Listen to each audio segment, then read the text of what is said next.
पाठ 12 गुलिवर की लिलीपुट यात्रा। गुलिवर इन लिलीपुट। पाठ परिचय।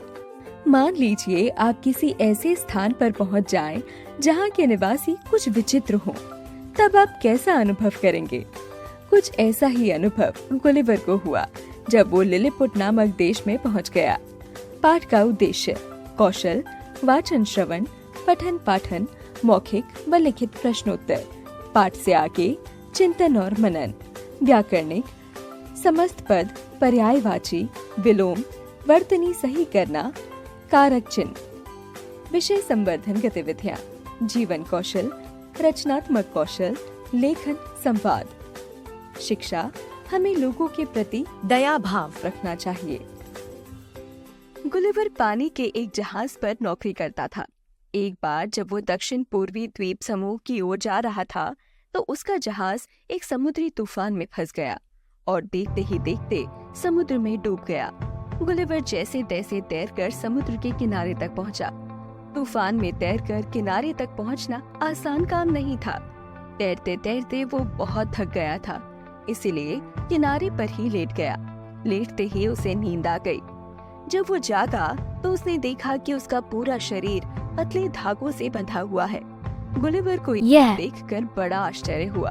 तभी कोई वस्तु उसके पैरों पर रेंगती रेंगती उसकी छाती पर आकर खड़ी हो गई है। उसने ध्यान से देखा तो पाया कि वहाँ एक छोटा सा आदमी खड़ा था जिसकी लंबाई मात्र 1 बालिशत थी। थोड़ी ही देर में ऐसे सैकड़ों आदमी उसके शरीर पर चढ़ गए। गुलिवर के जोर से चिल्लाने से वे सभी आदमी गिरते पड़ते और चीखते चिल्लाते भागे। अब गुलिवर ने सोचा कि मुझे उठना चाहिए। जब उसने उठने का प्रयत्न किया तो कुछ धागे टूट गए। ये देखकर वो लोग गुलिवर के ऊपर तीर चलाने लगे। उनके तीर सुई के समान पतले पतले थे। अपने ऊपर तीरों की बौछार होती देख गुलिवर ने सोचा कि मुझे ऐसे ही चुपचाप लेटे रहना चाहिए। कुछ ही क्षणों में उन विचित्र प्राणियों ने तीर चलाना बंद कर दिया। उनमें से एक आदमी एक ऊंचे स्थान पर खड़ा होकर जोर जोर से चिल्लाते हुए कुछ कहने लगा। गुलिवर ने उसे हाथ हिलाकर समझाया कि वो उनकी भाषा नहीं समझता। गुलिवर को तेज भूख लग रही थी। उसने अपना हाथ मुंह की ओर करके भूख होने का इशारा किया। ऊंचे स्थान पर खड़ा आदमी उसका इशारा समझ गया। कुछ ही देर में गुलिवर के मुंह के पास सीढ़ी लगा दी गई और सैकड़ों छोटे छोटे आदमी टोकरियों में खाने की चीजें लाकर उसके मुंह में उड़ेलने लगे। गुलिवर ने पानी पीने का इशारा किया तो उन्होंने पानी से भरे हुए अनेक कनस्तर उसके मुंह में उड़ेल दिए। खाने के बाद गुलिवर को नींद आने लगी और कुछ ही क्षणों में वो फिर से गहरी नींद में सो गया। खड़खड़ की आवाज से जब गुलिवर की आँख खुली तो उसे बड़ा आश्चर्य हुआ। वो लोग उसे एक गाड़ी में रखकर कहीं ले जा रहे थे। गुलिवर के दोनों ओर हथियार लिए छोटे छोटे लोग चल रहे थे। गुलिवर समझ गया कि उसे बंदी बना लिया गया है। जैसे ही गाड़ी लिलीपुट की राजधानी में पहुंची, वहाँ के निवासी गुलिवर को देखने के लिए छतों पर जमा हो गए। उन्हें गुलिवर की विशालकाय शरीर को देखकर बड़ा आश्चर्य हो रहा था। लिलीपुट के बादशाह ने गुलिवर को एक पुराने मंदिर में बंदी बना लिया। शहर में यही एक ऐसा स्थान था जिसमें गुलिवर झुककर प्रवेश कर सकता था। अन्य मकान तो खिलौनों जैसे दिखाई देते थे।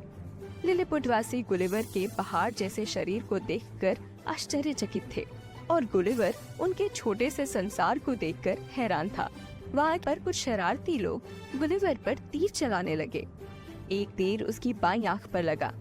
ये देखकर सिपाहियों ने 6 लोगों को पकड़कर गुलिवर को सौंप दिया। गुलिवर को कुछ मस्खरी सूझी। उसने 5 लोगों को अपने कोट की जेब में डाल लिया और शेष एक को हाथ में पकड़कर मुंह की ओर ले जाने लगा। वो भयभीत होकर चीखने चिल्लाने लगा। शीघ्र ही गुलिवर ने उन सभी को छोड़ दिया। छूटते ही सब गिरते पड़ते भाग गए। इस बात के लिए लिलीपुट वासियों ने गुलिवर की प्रशंसा की। लिलीपुट के बादशाह ने जब ये बात सुनी तो उसने भी गुलिवर की प्रशंसा की। लिलीपुट में रहते हुए गुलिवर को कुछ समय बीत गया। गुलिवर के भोजन करने से लिलीपुट वासियों की खाद्य सामग्री घटने लगी।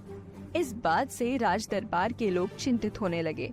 वे सोचने लगे कि इससे देश में खाद्य सामग्री ही समाप्त हो जाएगी। इसलिए उन्होंने गुलिवर को विषैले तीरों से मार डालना चाहा। परंतु बादशाह ने उनकी बात नहीं मानी और उसके भोजन की जिम्मेदारी अपने ऊपर ले ली। साथ ही उसने गुलिवर को लिलीपुट की भाषा सिखाने के लिए 6 विद्वानों को नियुक्त कर दिया। गुलिवर ने कुछ ही दिनों में उनकी भाषा सीख ली। गुलिवर के मृदु स्वभाव और व्यवहार से वहाँ के सभी लोग प्रसन्न थे। वो निडर होकर गुलिवर के पास आते, कभी वो उसके ऊपर उछलते कूदते तो कभी नाचने लगते। बच्चे उसके बालों में आँख मिचोली खेलते। गुलिवर उनके लिए एक खिलौना बन गया था। गुलिवर अपने बंदी जीवन से उब चुका था, इसीलिए उसने एक दिन बादशाह से मुक्ति के लिए प्रार्थना की। बादशाह ने उसे मुक्त करना स्वीकार कर लिया, पर 2 शर्तें लगा दी।